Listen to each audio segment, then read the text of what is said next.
আসসালামু আলাইকুম ওয়া রাহমাতুল্লাহ। আমরা সবাই জানি ইস্তিগফার হচ্ছে আল্লাহর কাছে ফিরে আসা, ভুলত্রুটি স্বীকার করে পরিশুদ্ধ হওয়ার একটি মহৎ ইবাদত। কিন্তু প্রশ্ন হলো, যখন আমাদের ঠোঁটে ইস্তিগফার উচ্চারিত হয় আর মন ছুটে চলে হাজারো দুনিয়াবি চিন্তায়, তখন কি সেই ইস্তিগফার কবুল হয়? এই গুরুত্বপূর্ণ প্রশ্নটি নিয়েই আমরা আলোচনা করব। কেন এই প্রশ্নটি এত জরুরি? ইবাদত কবুলের ক্ষেত্রে ইসলামের মৌলিক একটি নীতি হলো ইখলাস বা একনিষ্ঠতা। আল্লাহ সুবহানাহু ওয়া তাআলা তার কিতাবে বলেছেন, আর তাদেরকে কেবল এই নির্দেশই দেওয়া হয়েছিল যে তারা যেন আল্লাহর ইবাদত করে, তারই জন্য দিনকে একনিষ্ঠ করে। এই আয়াত প্রমাণ করে কোনো আমল আল্লাহর কাছে গৃহীত হওয়ার জন্য তার প্রতি পূর্ণ মনোযোগ ও একনিষ্ঠতা অপরিহার্য। তাই ইস্তিগফার শুধু একটি শব্দমালা নয়, বরং তা হলো আত্মার আকুতি, যা হৃদয় থেকে উৎসাহিত হওয়া উচিত। যখন মন থেকে অনুপস্থিত, ইস্তিগফারের মর্যাদা। আপনার প্রশ্নটি অত্যন্ত গভীর এবং বাস্তবসম্মত। মানুষের মন বড়ই চঞ্চল। ইবাদতের সময়ও শয়তানের ওয়াসওয়াসায় বা জাগতিক চিন্তায় তা অন্যদিকে চলে যেতে পারে। তবে এক্ষেত্রে ইসলামী শরীয়তের কিছু মূলনীতি জানা প্রয়োজন। নাম্বার 1, ইস্তিগফারের মূল শর্ত তওবার শর্তাবলী। ইস্তিগফার বা ক্ষমা প্রার্থনা যদি তওবা বা অনুশোচনার পর্যায়ে হয়, তবে এর কবুলের জন্য আলেমগণ কয়েকটি অপরিহার্য শর্ত উল্লেখ করেছেন। নাম্বার 1, কৃত গুনাহ সম্পূর্ণরূপে ছেড়ে দেওয়া। ইস্তিগফার করার পরেও যদি ব্যক্তি একই গুনাহে লিপ্ত থাকে, তবে তার তওবা খাঁটি হয় না। 2, গুনাহের জন্য আন্তরিকভাবে অনুতপ্ত ও লজ্জিত হওয়া। এই অনুতাপই হচ্ছে হৃদয়ের কাজ, যা মুখস্থ বলা ইস্তিগফারের চেয়ে অনেক বেশি গুরুত্বপূর্ণ। 3, ভবিষ্যতে সেই গুনাহ আর না করার দীর্ঘ প্রকল্প নেওয়া। এই অঙ্গীকারে অন্তরে সচেতনতা থাকতে হবে। যদি এই মৌলিক শর্তগুলো পূরণ হয়, তবে শুধু মুখে উচ্চারণের সময় মনোযোগ কিছুটা অনুপস্থিত থাকলেও আল্লাহর ক্ষমা ও করুণা প্রাপ্তির সম্ভাবনা থাকে ইনশাআল্লাহ, কারণ আল্লাহর রহমত অনেক প্রশস্ত। নাম্বার 2, মনোযোগের বিভিন্ন স্তর। আমাদের ইস্তিগফারে মনোযোগ 3টি স্তরে থাকতে পারে।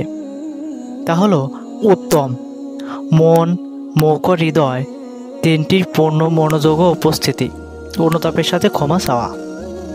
মধ্যম, মুখে উচ্চারণ আছে, গুনাহের জন্য অনুশোচনা আছে, কিন্তু উচ্চারণের সময় মন কিছুটা বিক্ষিপ্ত। নিম্ন, শুধু মুখে উচ্চারণ, কিন্তু হৃদয়ে কোনো অনুতাপ নেই এবং গুনাহ ছাড়ার কোনো ইচ্ছাও নেই। হাদিসে এসেছে, রাসূলুল্লাহ সাল্লাল্লাহু আলাইহি ওয়াসাল্লাম বলেছেন, আমলসমূহ নিয়ত অনুযায়ী হয়, আর প্রত্যেক ব্যক্তি যা নিয়ত করে তাই পাবে। অর্থাৎ ইস্তিগফারের পিছনে আপনার আন্তরিকতা মুখ্য। আল্লাহর অপরন্ত করুণা। আমরা ভুলে যাই আমাদের রব কত দয়ালু। যদি আপনি অভ্যাসগতভাবেও ইস্তিগফার করেন, কিন্তু আপনার হৃদয়ে আল্লাহর প্রতি ভালোবাসা এবং গুনাহ থেকে বাঁচার সামান্যতম চেষ্টা থাকে, তবে আশা করা যায় আল্লাহ তা কবুল করতে পারেন। নেকি লেখার সহজতা। আপনি যখন ইস্তিগফার করেন, তখন অন্তরে একটি নেক আমল তো হচ্ছে, অর্ধেক মনোযোগ ও রহমত। এমনকি যদি আপনি অর্ধেক মনোযোগে ইস্তিগফার করেন, তবে যেটা না করার চেয়ে উত্তম হতে পারে। এই সামান্য প্রচেষ্টা প্রতিদান হিসেবে আল্লাহ আপনাকে পূর্ণ ক্ষমা দান করবেন। জিহ্বার অভ্যাস। নিয়মিত ইস্তিগফার করতে থাকলে মন একদিন অবশ্যই সেদিকে ফিরবে। জিহ্বাকে অভ্যস্ত করাও এক প্রকার ইবাদত। করণীয়, কিভাবে মনোযোগ বৃদ্ধি করা যায়? ইস্তিগফারে পূর্ণ মনোযোগ আনার জন্য কিছু সহজ উপায় অবলম্বন করা যেতে পারে। তা হলো ছোট ও অর্থপূর্ণ ইস্তিগফার।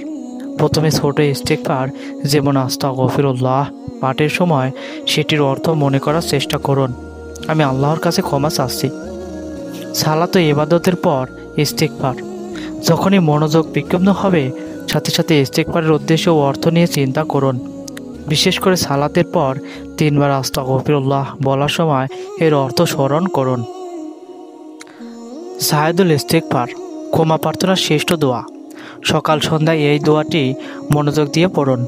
এর প্রতিটি বাক্যই অনুতাপ ও দীর্ঘ সংকল্প পরিপূর্ণ। আল্লাহুম্মা আনতা রব্বি লা ইলাহা ইল্লা আনতা খায়রুক্তানি ওয়া আলা আবদুকা। নীরবে ইস্তিগফার, মাঝে মাঝে উচ্চস্বরে না বলে শুধু মনে মনে ইস্তিগফার করুন।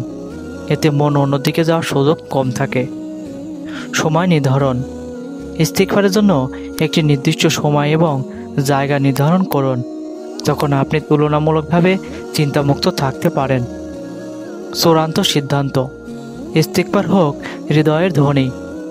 ইস্তিগফার হচ্ছে এমন একটি প্রক্রিয়া যা দ্বারা বান্দা তার রবের কাছে তার ভুল স্বীকার করে এবং তার দয়ার দিকে মুখ ফিরায়। মুখে উচ্চারণ একটি মাধ্যম মাত্র, কিন্তু মূল ব্যাপার হলো হৃদয়ের অনুশোচনা এবং ভবিষ্যতের জন্য দীর্ঘ প্রতিজ্ঞা। যদি আপনি আন্তরিকভাবে কৃতকর্মের জন্য লজ্জিত হন এবং ভবিষ্যতে গুনাহ না করার সংকল্প রাখেন, তবে শুধু মুখে উচ্চারণের সময় মনোযোগ কিছুটা অন্যদিকে চলে গেলেও মহান আল্লাহর কাছে আপনার সেই ইস্তিগফার কবুল হওয়ার উজ্জ্বল সম্ভাবনা রয়েছে। আল্লাহ আমাদের অন্তরের অবস্থা সম্পর্কে সর্বজ্ঞ, অতএব হতাশ হবেন না। আপনার এই প্রশ্নটিই প্রমাণ করে যে আপনার হৃদয়ে আল্লাহর প্রতি গভীর ভীতি ও ক্ষমা পাওয়ার আশঙ্কা রয়েছে। এই আশঙ্কা নিয়েই অবিচলভাবে ইস্তিগফার চালিয়ে যান। এখন আপনি আপনার দৈনন্দিন আমলের অংশ হিসাবে অত্যন্ত মনোযোগের সাথে সাইয়দুল ইস্তিগফারটি অর্থসহ পাঠ করুন। যদি সম্ভব হয় একটি নোটবুকে এই মুহূর্ত থেকে আগামী 24 ঘন্টার মধ্যে আপনি কতবার ইস্তিগফার করলেন তা লিপিবদ্ধ করুন। আজ থেকেই প্রতিজ্ঞা করুন, ইস্তিগফারের প্রতিটি শব্দ যেন আপনার হৃদয়কে স্পর্শ করে।